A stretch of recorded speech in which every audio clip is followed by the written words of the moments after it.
everybody. Today we're all doing this together. We're going to enjoy ourselves together, and we're going to do some learning as well. What more can we ask? So we're going to start with the Megilah Teeny. Now, this drink, you have it listed with gin. That's my preferred liqueur for this drink. You could also do it with vodka. Today we're doing it with vodka. Now, if you do have some gin in your house and you're a gin lover, you can go for the gin.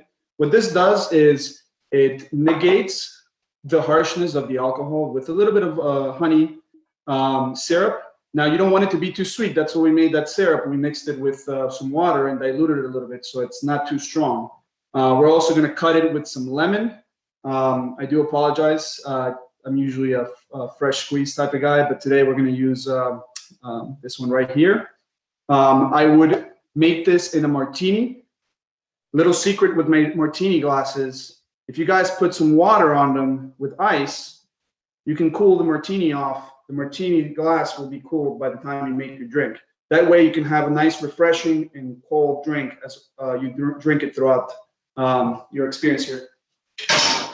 So we're going to use the cold martini glass here. And I like to start building my drink in a pint without ice. That way, as you're putting the ingredients inside of the pint glass, without the ice, what that does is it allows for the drink not to spill. Because behind the bar, a lot of the times, we're moving pretty quickly, and we'll just kind of throw the ingredients in there, and if there's ice, it'll splash out. And obviously, we don't want it to splash out. We want to enjoy it. So we'll start with a base. Okay, the base of the drink is going to be vodka. And we're going to put 2 ounces. I have this is called a jigger. It's a bartending tool. I would suggest if anybody out there wants to upgrade their bar, this would be a good addition to it. It allows you to pour specific measurements so that your drinks taste the same as you make them. Now we're going to go ahead and put 2 ounces here. So I'm going to measure 2 ounces. And then we're going to put it in the pint glass. Now the next ingredient we want to use is the lime juice. The lemon juice, I apologize. So the lemon juice is going to be 0.5 of an ounce, if I can get this open. All right. There's going to be 0.5 of an ounce of lemon juice. And we're going to put this into the pint. Now you see the color starting to change there a little bit. If you smell it, it's not going to smell like vodka anymore. It's going to smell a little bit easier on the nose. Now to finish it off, we're going to add 1 ounce of the honey syrup I had everybody prepare. The way to do it is very simple. You're going to put equal parts of honey, obviously kosher, and we're going to add equal parts of water as well. And we're going to slowly boil that until it reduces and it becomes viscous. Now what you're looking for is the honey color, but also viscosity on that. Now we're going to go ahead and add the ounce into the pint. And now here's your drink. Now we're not done yet because we have to put it in a martini glass and enjoy it. So the way we're going to do that is we're going to make sure we pack the drink with ice. So that's all the way to the top, as you see here. And now I'm going to teach you something. I'm going to teach you something that's called in the bartending world a vigorous shake. And I'm going to show you how to do it. So you're going to lock in the pint in your tin, and with both hands, or for people that are experienced or a little adventurous, with one hand, and you're going to vigorously shake your drink. Perfect. Now the drink is ready in the tin. Now what we're going to do is two ways you could do this. Some people like shards of ice in their drink. So as you pour it, you can just use a strainer. This is a strainer. It'll take out the big pieces of ice, but it'll let some of them slide. So you can do that. I personally don't like that because if you take too long to drink your drink, like I do, if you leave shards of ice in your drink, they will eventually melt and dilute your drink. So what I use is another handy tool. It's called the double strainer. And this is how you do it. You have your tin, you have your strainer, and you pour it into the martini glass. on top of the strainer, and you double strain your drink. Now, if you have any cooking lovers out there, you're probably going to know that the strainer gets a little clogged there, so you want to give it some encouragement a little bit there. You don't want anything to stay there. All right. And then to finish it off, you could do two things. You could do an orange peel, which is what I'm going to do today. Or you could do also a lemon peel. I like the orange. It's a little bit sweeter, less citrusy. You kind of squeeze the peel on top, and then you're going to go around the rim and then drop it inside of the martini. And voila, it's ready to go. Nice. That was martini number one, also known as the Megilah-tini. Nice job. I'd say we did a good job on that one. That was delicious. So, how is it? Is anyone drinking? Let's see. Who's drinking? Okay, Natalie and Eric are drinking. L'chaim! L'chaim, everybody. L'chaim. I already made mine before. It's tea. Now, before we get to the next drink, first of all, thank you, Andres. That was a wonderful, wonderful presentation of the Megilah-tini. And a couple of things, by the way, I don't know if you noticed, but Andres, the reason why we love Andres is that he didn't only teach us how to make a martini, but he also taught how to do a grogger, right? If anyone was noticing, right, when he did the shake. So this way, if you're actually making it tomorrow during the Megilah, you could use it and it doubles as a grogger. So thank you, Andres. That's the noisemaker that we use for the Megilah on Purim. Okay, now this is wonderful for Andres because Andres has learned. Andres told us when we met beforehand to plan out the event that he used to spend a lot of time at some of his friends who celebrated Shabbat, and he loved Shabbat. So and that now you're going to learn all about Purim. Yeah, well, not all we about love doing that. And I just want to say one of the most inspiring things about Andres' presentation. We're just going to let some people. One of the things about Andres' presentation was he said, obviously it's going to be kosher, obviously, and that was so beautiful. And Andres, we love that you just assume that, because of course, obviously, it'll be kosher. Because why not? Because we can just do it the kosher way. Okay, so it's Purim, and we want to become happy not only by having martinis, but actually learning the tools that will give us real deep joy, real deep happiness.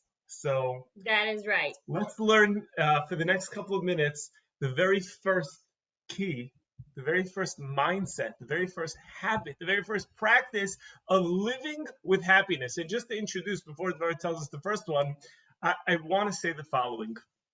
In our marriage classes and our relationship classes, those of you who've been to any of them, one of the main themes that we say about that all the time is that where people go wrong is when they're looking for a happy marriage. They believe that, and again, we have obviously a lot of happy marriages over here, but especially when we're dealing with some of our younger people who are just dating and looking to build a relationship, they believe that that because the beginning of a relationship has so much romance and so much honeymoon and so much coochie-coo and so much perfect, right? So they believe that that's what love is. That's what love feels like. And therefore, if I'm feeling that, I'm in love. And if I'm not feeling that, I must not be in love. And that's a big mistake. And that's why many times we see beautiful relationships tank, because when they're not feeling that, they're like, there must be something wrong. We must not be in love. And sometimes we need to redefine what love is and say that, you know what, love doesn't necessarily need to be a volcanic explosion every single moment, right? The way that we like to compare it is it's not always crashing waves, but sometimes it's calm waters. And there's that very same mistake that people make when it comes to happiness and joy. This feeling that being happy or that being joyful means that it's somehow always going to be blissful. It's always going to be in a good mood, right? I'm always going to be overflowing and frolicking around the house. And sometimes we need to change the target and identify what true happiness is. Because happiness, like love, is not always going to be. Sometimes it will be. Sometimes it will be rushing waters. But sometimes it's going to be calm waters. And if we're not in tune with that, if we're not looking to develop the calm waters, to develop a happiness state, not a happiness state that feels like a good mood, but a much deeper type of happiness, then that's something that we could be feeling at every single moment, even when we are sad. And that's not even a contradiction. So let's get into that a little bit.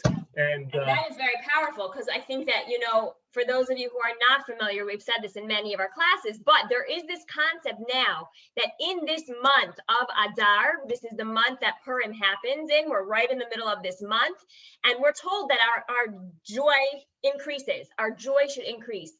And what Shlomo just said about it not being a contradiction, that one can still feel joy or inner happiness, even at a point that they're feeling sad or angry, that is, in some ways, that could be a tremendous paradigm shift. So we want to share with you 3 ideas. There's so many practices out there, thank God, like this is a big topic. There are happiness projects out there. There are books about happiness. There's so much available about happiness. What we want to do is hone in on 3 specific ideas. We actually also want to teach you 3 Hebrew words that you're probably not all familiar with yet. And we want to really break them down and show them to you and how they are also reflected within the story of Purim itself. right, so Andres, you're learning 3 Hebrew words tonight. We're testing you. You ready? I'm ready. All right, good. Okay, fantastic. So the 3 happiness practices, Purim lessons about living a life of true joy. Let's introduce, before our next drink, happiness practice number 1. And over here, we have 2 pronunciations for each one of them, because some of you guys like the Israeli Sephardi version. I'm personally a yeshiva boy. I like the Ashkenazi version. But the first word, and again, I'm going to ask everyone, you're going to unmute yourselves, and then you're going to all say it together. You're all going to say it together, and then you'll mute yourself afterwards. Somebody already is jumping the gun and unmuting themselves, and they're not even paying attention to the class. So mute yourself just for another 10 seconds. Okay. The word is hishtavut. Okay, now unmute yourselves, everybody. Unmute yourselves. And let's say this together. Hishtavut. Very nice. Good. Now we're going to do the Ashkenazi way. Stay unmuted. The Ashkenazi way is hishtavut. Good. Very nice. There we go. And the root is the Hebrew word shaveh. You could mute yourselves now if you'd like. The Hebrew root of that is shaveh.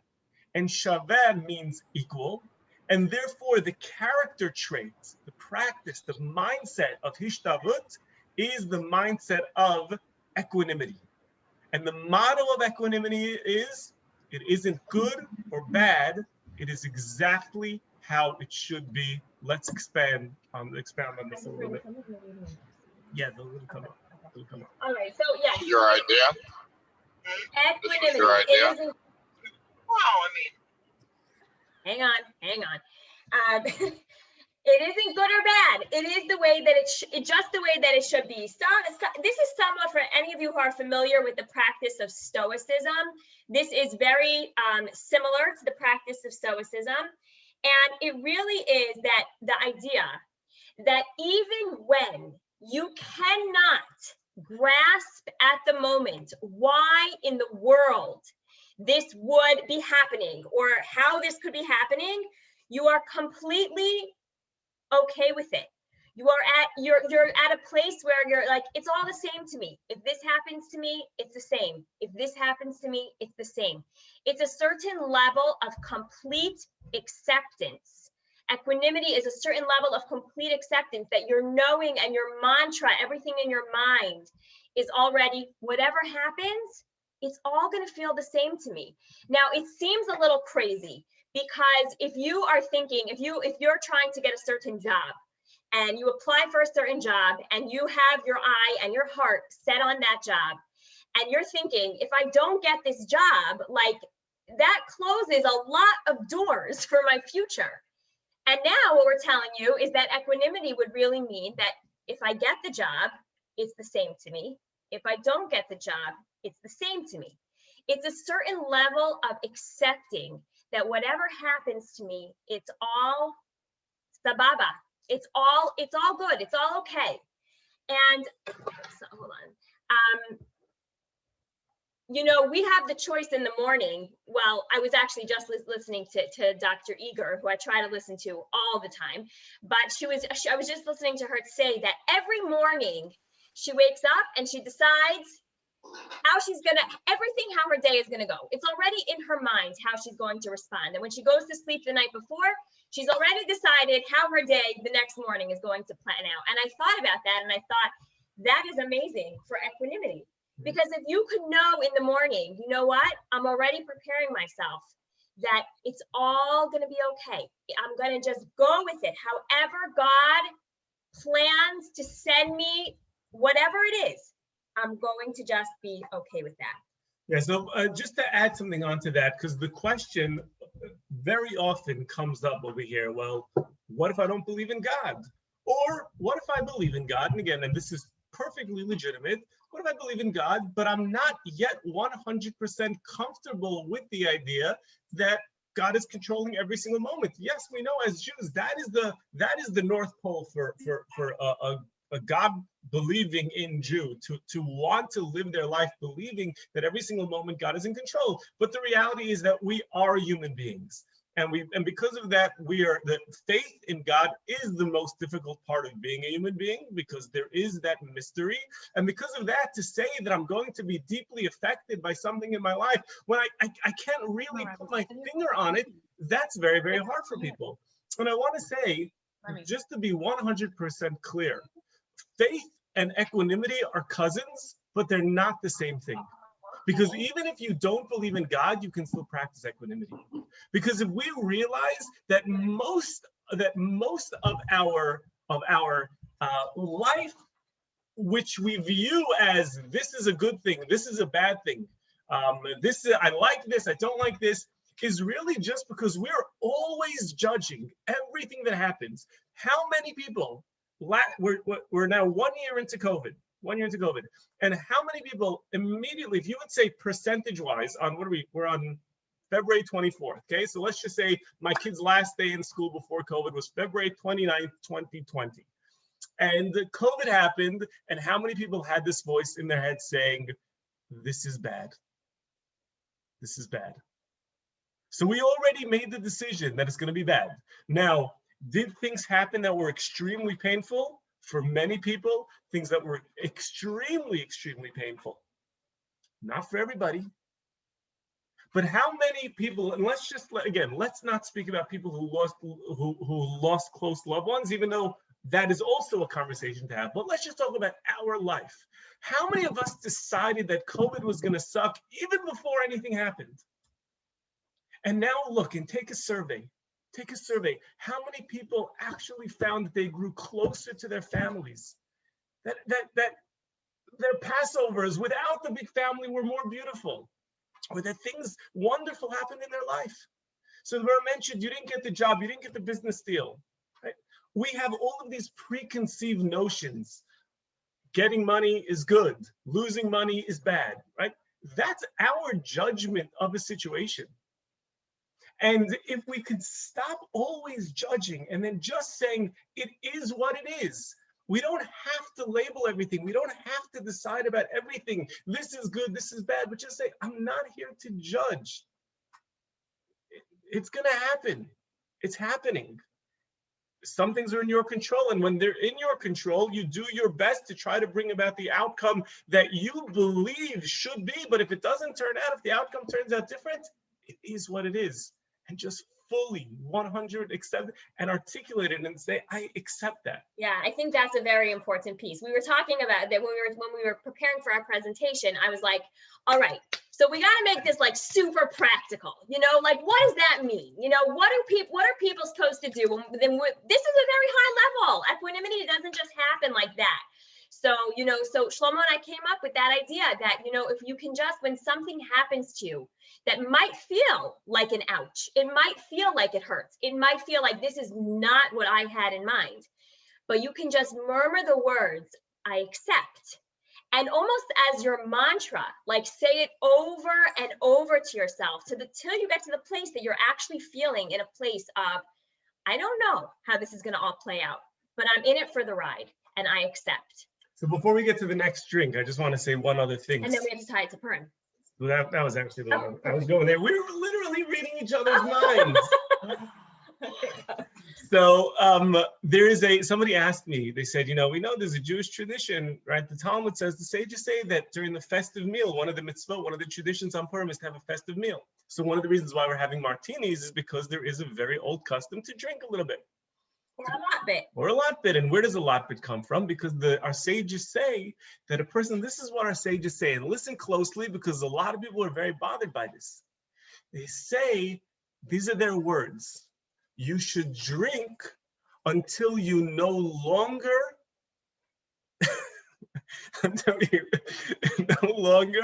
have the knowledge of Baruch Mordechai, that Mordechai should be blessed, and Arur Haman, that Haman should be cursed.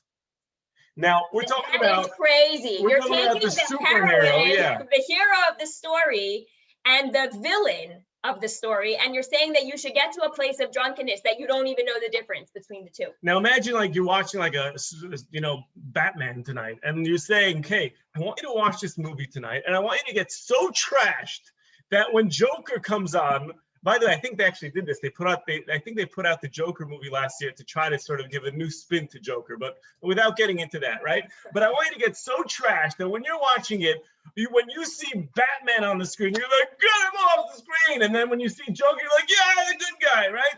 Like, how trashed would you have to be? Like, literally. So what are the rabbis saying? So I explained to this person who asked me this. We had this discussion yesterday. We discussed it earlier in class today. What the rabbis are saying is, get drunk until you feel a little bit less connected, until you're slightly detached. And then you realize, why am I always judging? Why is everyone in my life either a good guy or a bad guy?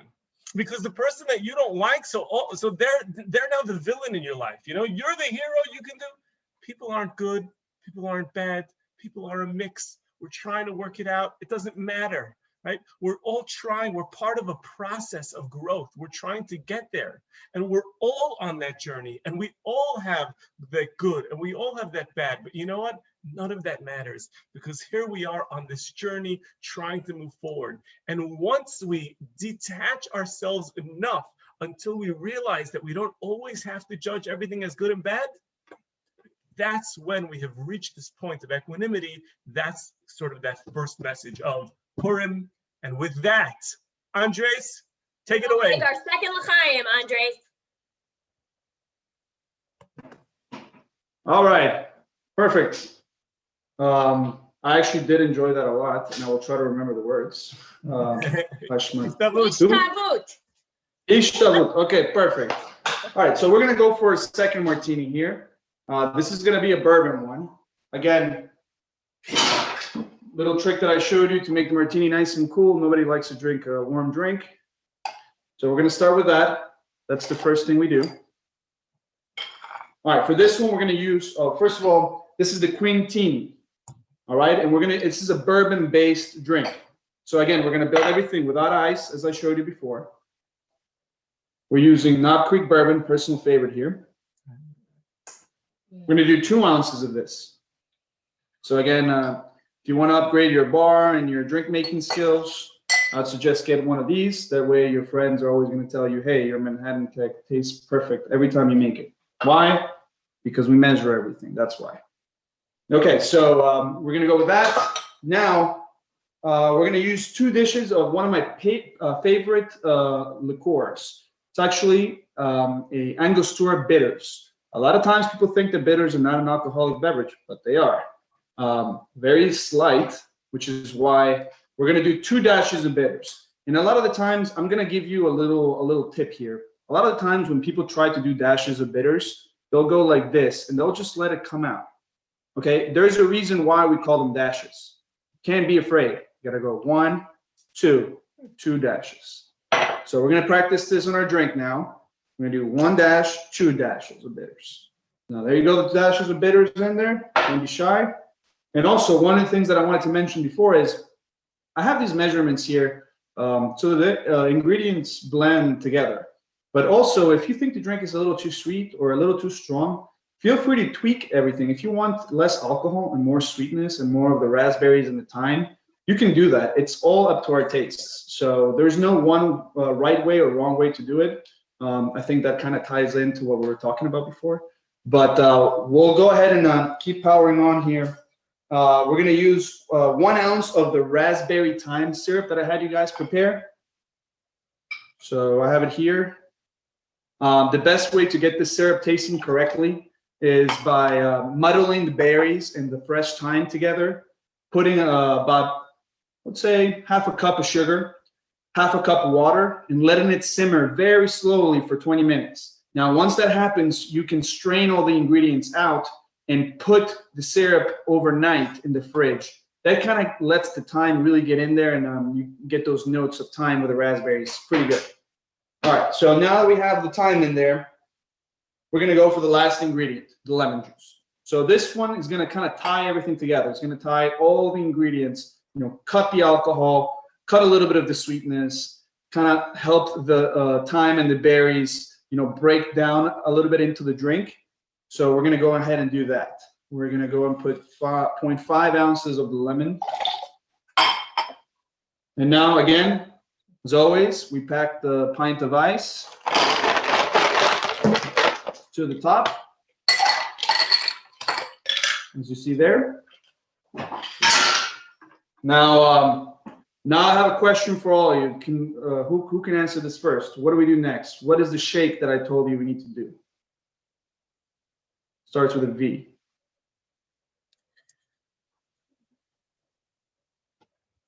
Yes, my dog got it right. Zeus, you're right. Vigorous shake.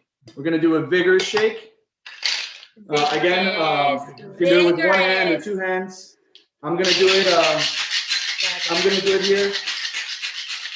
Nice vigorous shake.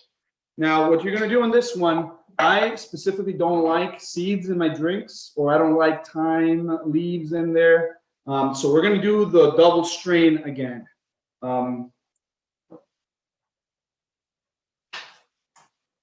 We're grabbing the strainer. We're gonna put it on top of the tin. We're gonna put our double strainer here, right on top of the martini glass, and we're just gonna pour. Now again, the double strainer might need a little bit of encouragement here, so you can tap it as such. All right, perfect. And there's your drink. But one of the most important things of a drink sometimes is the garnish, because as you're drinking it, you can smell something else, So we want to really activate all of our senses as we're enjoying our drinks. So I like for this one to put a fresh thyme right on top. You can go around the glass again and then drop it into the drink. And then you can see every time you get close to it and you sip on it, the first thing you're going to smell is the fresh thyme. And then you're going to take a sip of your drink. And you're going to say, wow, I'm good. All right. How do you guys like it so far? It's good? Yeah. Oh, Very good. Very good. Nice job. that was nice. That was nice. Okay. That vigorous shake, or the way we call Vigorous shake. we call it the hummus. That's my quiz for you guys. I know. All right, so let's L'chaim. l'chaim, everyone. L'chaim. Enjoy, drink it up, and let's get to happiness practice number 2. So again, you're going to unmute yourselves for this one. We'll teach you another Hebrew word. Everyone remember that first Hebrew word was hishtavut, equanimity. So now we have the second. This word is hitchadshut. Everyone, unmute yourself. Hitchadshut. Hitchadshut. Exactly. So it's a little bit harder, especially if you don't have the ch down. It's hard. It's a hard one. Hitchadshut. Andres is from Ecuador. He has no problem with the chaz. Right? That's one of the things that, by the way, that we have, our cultures have in common. We have the ch sound. A lot of the world does not have the ch sound. We have the ch sound. Not too strong. So it's hitchadshut, or the way we say it in Ashkenazi is hischadshus. Say that one. Hischadshus. Good, and you can hear yourself again. And the root of that is chadash. Chadash means new. And the second practice is renewal, or the ability for one to renew oneself. And the motto of this practice is that this moment is the very first page of an incredible story. This moment, right, my incredible story begins right now. This is that very first page. Yeah. Okay, so the reason that we think that this is such an important happiness practice is because so many times people will get stuck.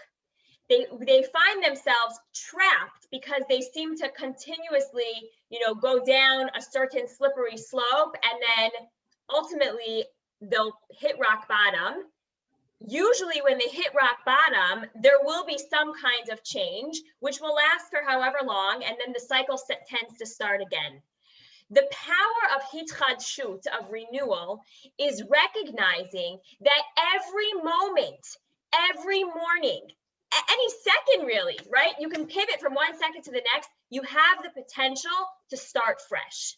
Now, granted, easier said than done, we understand, but it is still such an important idea to understand that we have the ability to constantly start fresh.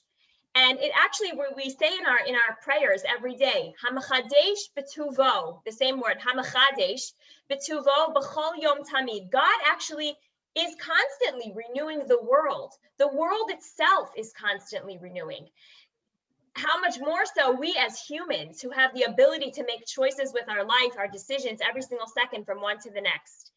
And to recognize that sometimes there are seasons, there are certain difficult seasons. Maybe a season might last, in our own lives, sometimes longer than we would wish for, but even within that season, we can still gain a certain freshness.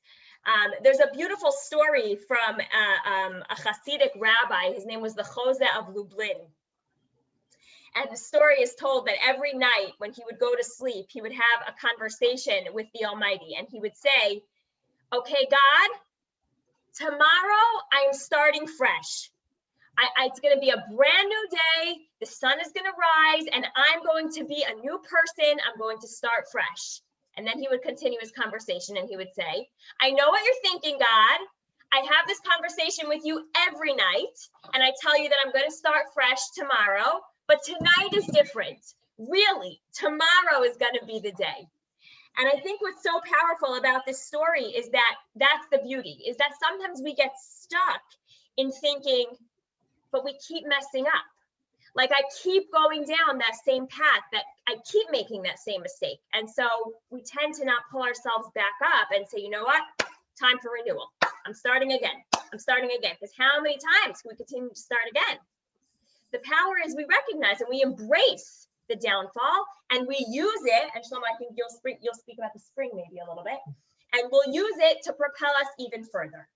Yeah, and the reality is that many of our behaviors, many of our beliefs are really not real, but they're just based on what our experience was previously, right? So now, if let's say you have a person in your life and you cannot stand this person, is like they're getting under your skin, or you really, because you have a lot of baggage. Now, you might actually find that somebody new is going to meet this person and they're going to say, oh, I met that person X, and they're such a wonderful person, right?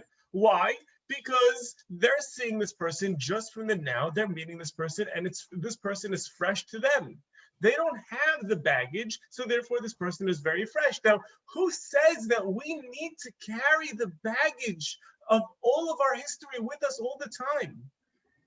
Why can't we agree with people, especially the people in our life, that we have permission to renew ourselves. We have permission to start again. One of the most powerful, I think that it's in a TED Talk on marriage by one of the big lecturers now, Esther Perel. Maybe many of you have seen the talk. So she speaks about marriages that are struggling tremendously. And she says that instead of trying to repair your marriage, right, accept the fact that your first marriage is over. And now start your second marriage with the same person, right? Because you know what? You're going to go ahead, you think someone else out there is better, you're going to go find that person and they have the baggage. You just don't know about their baggage. But they've hurt other people, right? They've showed their ugly head to somebody else, just not to you. And the same thing is going to be with this person that you can't stand. Somebody else is going to meet this person and think that they're amazing. So why can't that be you? Why can't we let go of that baggage? So it's realizing how much of my opinions about other people, my opinions of myself, don't need to be that today. I don't. If I can let go of it, if I can carry, if I can move forward without holding on to that, then I can approach life fresh. I've already written a script for myself saying, I am this person. I won't succeed there. I'm not that type. But that's all my history, and it's not my tomorrow. And therefore, we have that ability, if you want to tie it into the Purim story, but we have that ability to really say, okay, you know what?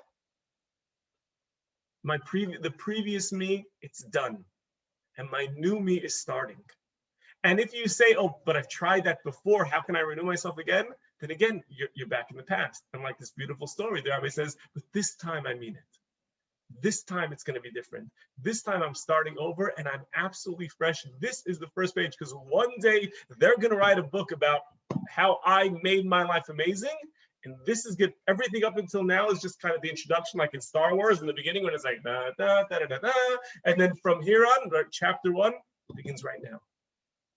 Yeah. And the Purim story, what's so powerful about the Purim story, I don't know how many of you are familiar with this idea. It says that the Jewish people, it actually says this in the words of the Megilah, it actually says that the Jewish people, they established and they accepted the Torah upon themselves. They accepted Judaism upon themselves.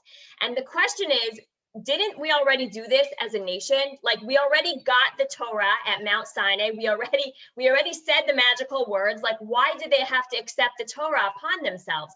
And the idea is that the nation, the people that went through the story of Purim, they themselves were the epitome of renewal. They were reborn. Once they went through the whole story and they went through the process of having to know that they were going to be annihilated, and then they did their repentance, and then the whole story did its little flipperoo on them, it says that they were able to re-accept the Torah upon themselves in a place of love. And it was the ultimate, it was a rebirth of the Jewish people in a way, in a much higher place than we were when we had gotten the Torah on Mount Sinai, which is an incredibly powerful idea. Incredibly, incredibly powerful. And one of the things that we say every single day, it's part of the Shemona Esrei, it's part of the main prayer that we say every single day. We say a little prayer acknowledging the fact that God gives us the gift of resurrection of the dead, which is kind of an unusual thing to say. You know, it's one that you mention every now and then, talking about some sort of futuristic, whatever idea, but like 3 times a day, really? But yes, because it is a Jewish practice. When you go to sleep at night, and by the way, other religions practice this as well. When you go to sleep at night, I'm closing the door. It's done. It's over. Tomorrow, I'm brand new. It is a brand new me. We have higher and higher and higher levels of our souls that we don't even recognize. The potential you can look in the mirror. This potential you is a you that you would look at and you would say, wow, like, I wish I could be you. And you could be. You could be, but it's part of the belief to say, I can be that new person. I can start again. I can be fresh. I can access the new part of my soul, which is not stained, which is absolutely clean. Neshama shenasata bi tahorei. The soul's always pure, and we can activate that. And when we live with that, that brings us a tremendous amount of joy. Yeah, And so for the very practical piece, how we make this practical, it's the idea that when we get up in the morning, we make that choice and we recognize today is a new day. Today is a fresh start. I'm not picking up all the baggage that I had from yesterday. I'm really trying to just clean the slate. Obviously, sometimes there is still, on a very practical level over here, there are still things that we have to deal with from the day before. But as much as we can, and we say in the morning prayer, Melech Chai V'Kayam, and we have this relationship of being, what's the word I'm looking for? Stable, but also moving at the same time. And that's the constant idea of renewal. All right, Andres, I think we're back to you. Back to you. Give us drink number 3. All right, drink number 3. They say third's the charm, so we'll see. This is the Pomegranate Purumtini. All right, so Purumtini. I have 2 ways that you might want to start here. I prefer to use ginger beer. Now you can use sparkling wine or soda water depending on how sweet or how sparkly you want the drink to turn out. Now I usually like to use a copper tin cup. This allows for the cup to stay colder longer. It keeps the drink a little bit looking more refreshing. But we're going to do it in a martini glass. I just wanted to throw out there. I probably will pour it into this one and sip it from here. But we're going to build it in a martini. So we'll go from there. All right, we're going to pour the ice out. You got a nice cold martini glass there. Very important. And we're going to build a drink, as we said before, in the pint. All right, so we got our pint there. We're going to start, as always, with the alcohol. On this one, we're going to put 1.5 ounces of vodka. So we're going to go look at our jigger here. Measure 1.5 ounces. Again, always build them without the ice. You don't want any of this precious product to go to waste. So we're going to put that into the glass without any ice. We're going to go to the pomegranate juice next. To tell you the truth, I actually was wondering if I was going to be able to open that or not, but it was easy enough. So we're going to pour. You'd be too intoxicated at this point? No, I'm just I don't work out, so I'm not very strong.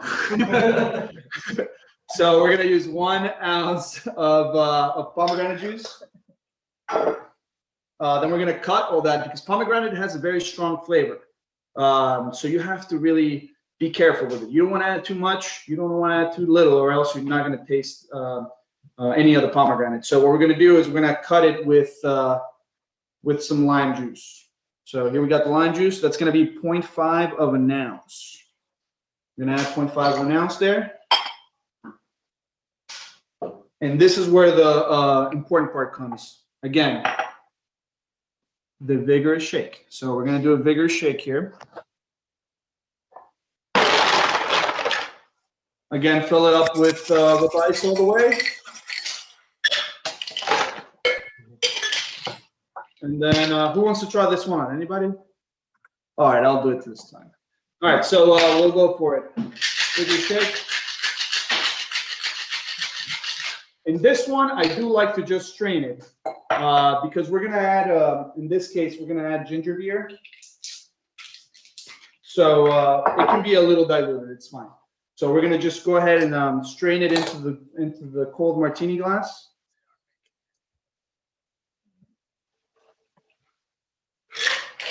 And then you can add as much ginger beer, sparkling wine, or soda water as you'd like.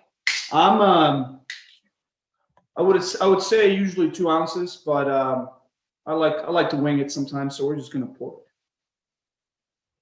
until I see the color that I like, and I like that. So there we go. And again, we always want to garnish our drinks. You know, it's very important to engage all the senses when you really want to have a cocktail party. So we're going to put oranges and apples into the drink. And we're ready to enjoy it. Let me know what you guys think at home. All right. L'chaim. It's pretty good. L'chaim. Thyme, how's this one? Which one is your favorite, Andres? That was good. That's your favorite? Which one is your favorite? I'd have to say so far, the ones I've tasted has to be the raspberry bourbon one. That's going to be the Quintini. Yeah. Quintini. Quintini is my favorite. because you know it has spices, it has the bourbon, it has a flavor, it has everything you'd want. You can have it at night after you've gotten off work. You could have it on a Sunday afternoon as you debate politics. You could have it in brunch right before you go for that bacon, egg, and cheese, whatever you want. We're good with the kosher up until the bacon, egg, and cheese. Yeah, fair enough. Okay, so we have one more happiness practice and one more drink. So let's learn now Our third word. third happiness practice. So we have hishtavut, equanimity. We have hitchadshut, which is renewal. And now the third word is, unmute yourself, hitbodedut. Say it.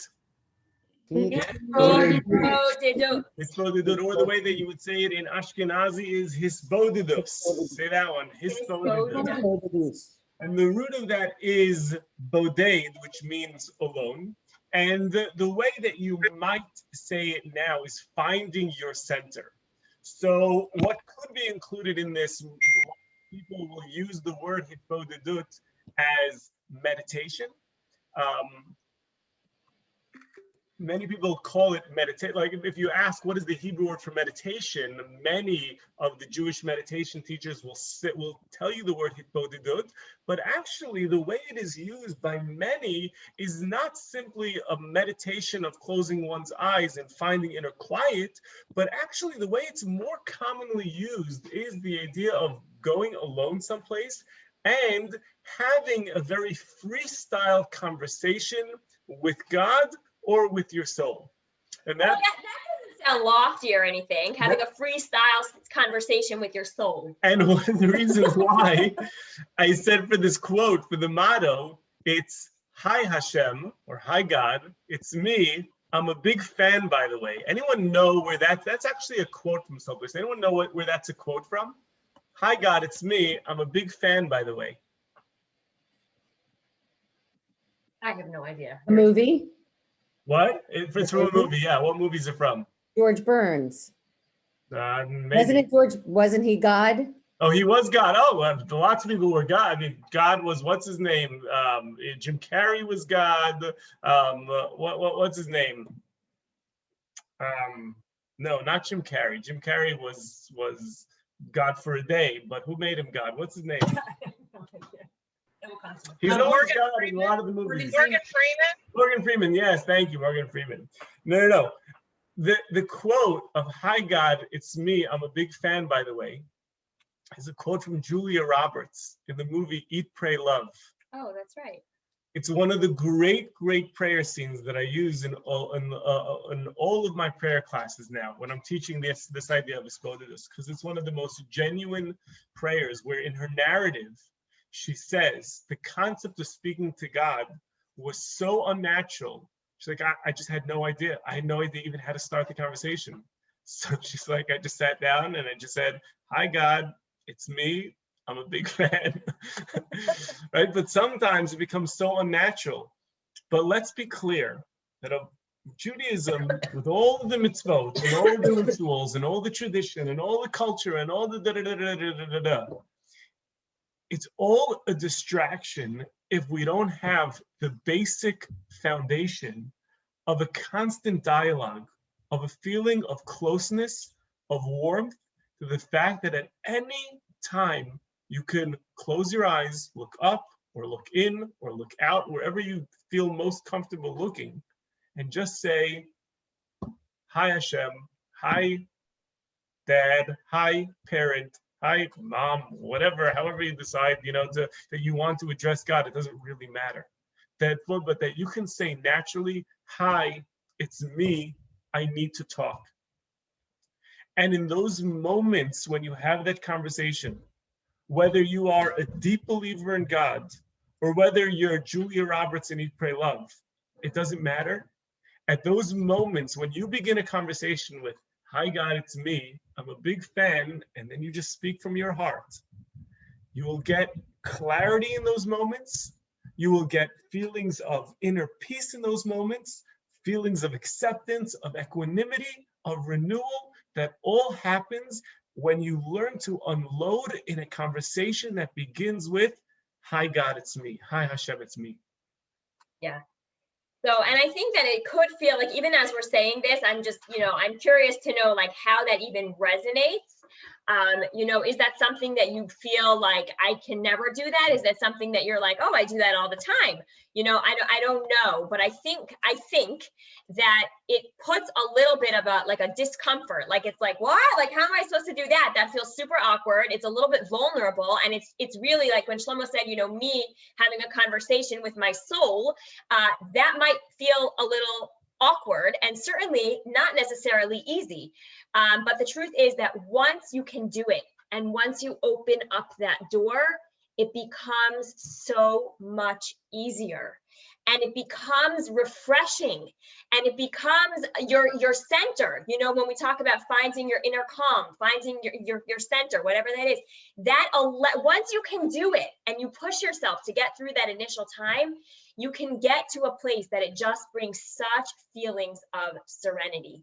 And certainly we see this in the Purim story by the way that after the Jewish people were told, the way that they respond, after the Jewish people were told that they were going to be annihilated, the way that they all responded was by outpour of cries to the Almighty, by connection, by wanting to just connect on the deepest of levels. And we see that it brought about tremendous, tremendous miracles for the Jewish people. But even on a very personal level, anytime, when we're talking about the 3 happiness practices, anytime you're wondering, like, why am I not feeling at ease? Like, what is it?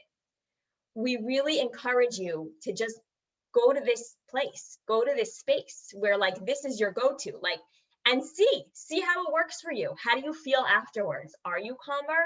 Do you feel like you're in a happier place? Do you feel like you've just opened up that door? And naturally, if you do get into the habit of making this a practice, these other 2 ideas of hitchadshut, of renewal, and of hishtavut, of equanimity, will naturally follow. They're all part of one bigger sum. They all come together, but this is a very beautiful place to be able to start. There's a moment in the book of Esther where she's about to go into the throne room. It's perhaps the turning point in the book of Esther, where she has to go into Achashverosh. She has to go into the king, and she has to come up with a plan. It's going to be a multi-step plan eventually. She's not going to go in and directly tell him that she's Jewish and that her people are in danger, but she has a whole plan. She kind of schleps it out and makes it slowly unfold. But it's perhaps the most frightening moment in all the Megillah, because she realizes this possibility that if she goes in, she might not come out alive, because that seems to be the history. And the Megillah says something very interesting. The Megillah says that she's about to go into the king, but it actually doesn't say she's about to go into King Achashverosh, which is the king's name. It says she's about to go into the king. And the commentaries say that the king that she was about to go into was God. Because at that moment when she felt that she was when she was being threatened, the Talmud says she went into the space of hitbodedut, the space of conversation with God. And the word that the Talmud says is, she says, because at that point she's feeling frightened, and she says, Keli, or Eli, Eli, my God, right? This God that I love, Lama azavtani, why have you abandoned me? Very, very sharp thing to say to God. But you know what? Within Jewish tradition, right, you don't have to speak nicely to God. The fact that you're speaking to God is the biggest compliment. And if you want to say, God, I'm angry at you today. God, I'm frustrated today. And you speak from the heart, that is the sweetest, that is the most beautiful prayer. Someone once went to a great mystic, his spiritual master, and he said, I want to pray. I want to get close to God. But what should I do? I don't really believe in God. So how can I go and pray? So you know what the mystic answered? The mystic said, it's beautiful. Why don't you go to God and ask him to help you believe in him a little bit more? That should be your prayer. You say, God, I don't know what to believe anymore. Help me believe in you. Help me feel you. Help me get closer to you. And at those moments when you're having that conversation, again, you don't need all of these things, right? These 3 practices, these are not faith-based practices necessarily. It certainly helps, but they don't have to be. Because you'll see that in a conversation that you have, in that conversation, those moments, you can just say, I don't know, but you'll see that the conversation itself will create gateways of greater possibilities. You will learn in those moments to forgive yourself for even the things that you really felt you can't forgive yourself. But in those moments, you remind yourself, you know what? There's a God. We're on the same team. I'm a good person. I have a soul. We're on the same team. It's not me against the world. Yeah. So tomorrow is actually the fast of Esther, and it commemorates the fast that Esther, called the entire nation together. That was the turning point where she kind of took a stance and said, okay, I am now turning to my people. She was very quiet about it all. And then she said, all right, it's my chance. I'm going in. And she turns and she says, get out there and start to fast, mourn. And so tomorrow we commemorate this very brave fast that Esther commanded the Jewish people to take. And it's followed by the day of Purim itself, which is, for those of you who don't remember from the past, but Purim is perhaps the holiest day of the year. So I would just like to suggest that you take a moment on this day of Purim, where we see throughout history that it is a very powerful day of God flipping situations, annulling certain decrees, and we certainly can use all the prayers that we can get. So please, we encourage you to take a moment in this idea of hitbodedut and engage in a conversation over this holiday of Purim. Yeah, so Andre is going to take us home with a final drink. Just before that, I just want to say one more thing. This is I'm not trying to plug. I'm just informing everyone. It's never a plug. It's never a plug, but I'm just informing everyone that if you want to learn more, I know sometimes it's hard to get on the class scheduling wise, but you should just know that we're putting everything. The classes are on YouTube. There's a podcast I'm now putting all of my classes up on a podcast. It's called Empowered Jewish Living. And there's about 4 classes up there about different themes of Purim. So over the next couple of days, if you want to just get a little bit deeper into Purim and into these themes, some that we spoke about tonight, other things, check it out. Check it out, because I think you'll enjoy it. Okay, Andres, take us home with the final drink. Final drink. Okay, perfect. All right, so we're going to finish off strong here. We're going to make some tea. And I know what you're thinking. You're thinking, wait, Andres, we're going to finish off with some tea? How's that strong? Well, I'm going to show you. All right, first things first is you're going to need 6 ounces of hot tea. And when I tell you hot, I mean really hot. You want to see it smoking.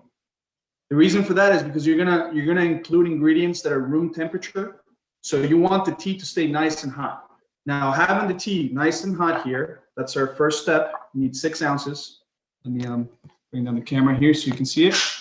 So you have 6 ounces of tea right here. I don't know if I can show you without spilling, probably not. All right, 6 ounces of tea right here in this cup.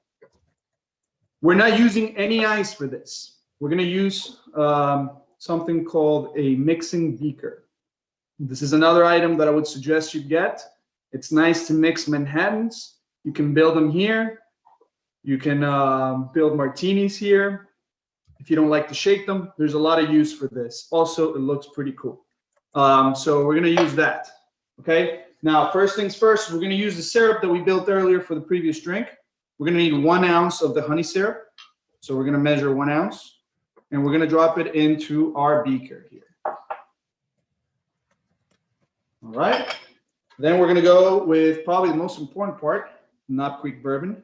For this one, I have it as 1.5 ounces, but you know what? Since I'm gonna drink this one tonight before I go to bed, I'm gonna be a little bit adventurous here, and I'm gonna use 2 ounces. So I'm gonna use 2 ounces here for it. So that'll be 2 ounces in the beaker. Okay. We got that going.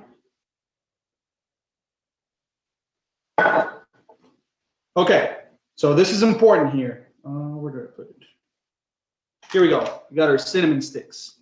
All right. You're gonna put the cinnamon stick before you include any other ingredients into the tea itself. And what you want to do is you want to swirl it around a little bit. So So I would say maybe a good 15 seconds of swirling it around. Make sure the cinnamon gets into the tea. That's where the tea needs to be really hot so that you get that nice cinnamon note inside your tea. Then what you're going to do is you're going to remove the one you just used. You're going to put it to the side.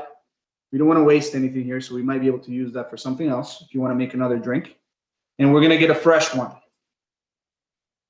So this will be the second cinnamon stick we use. This is fresh. We're going to put this one to the side as well right now.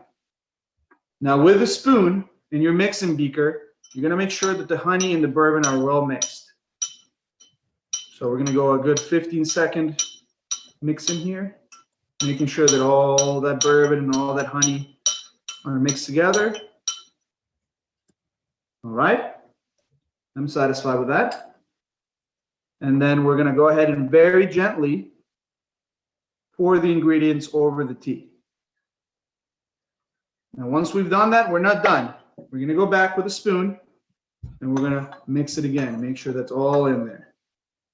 Now, we're going to go grab our fresh cinnamon stick, put it into the tea, and we're going to drop it in there. Now, the last thing we want to do, and this is important as well, you grab your peel. You're going to twist it a little bit.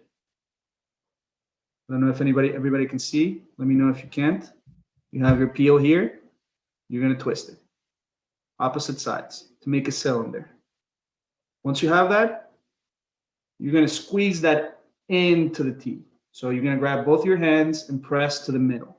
That will get all of the zest from the peel into your tea. Once you're done with that, very simple. You drop it. And now you're ready to enjoy a nice Sunday afternoon, drinking tea and telling your friends, yes, this is not for chumps. This is strong tea. Cheers.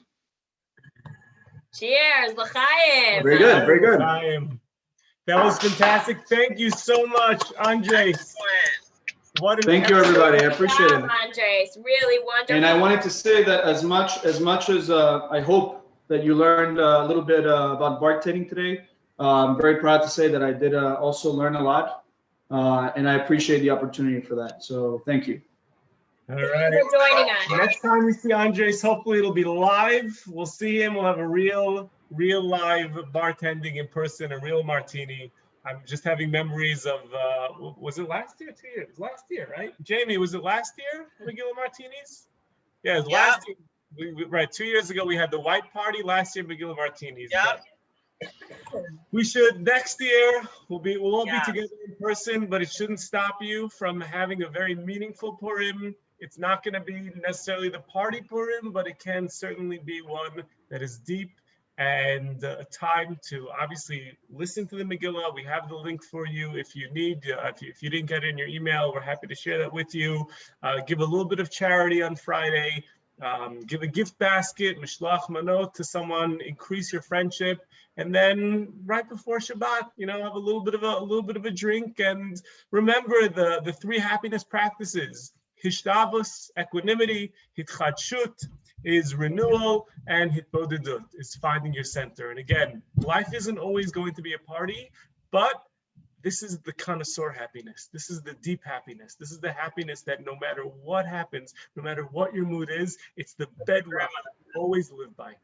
And that's something that no external situation, no matter what, can ever take away from you. That is right. So l'chaim to a beautiful Purim. Chag Purim Sameach. And thank you all for joining us. If anyone had any specific questions, we'll stay on for just an extra minute. But otherwise, we want to thank you so much for joining us tonight. It's so wonderful to see all of your beautiful faces. Thank you for coming, and happy Purim, everybody. Thank you. L'chaim. Thank you, L'chaim. Thank you again, Andres. Thank you. Thank you. Thank you.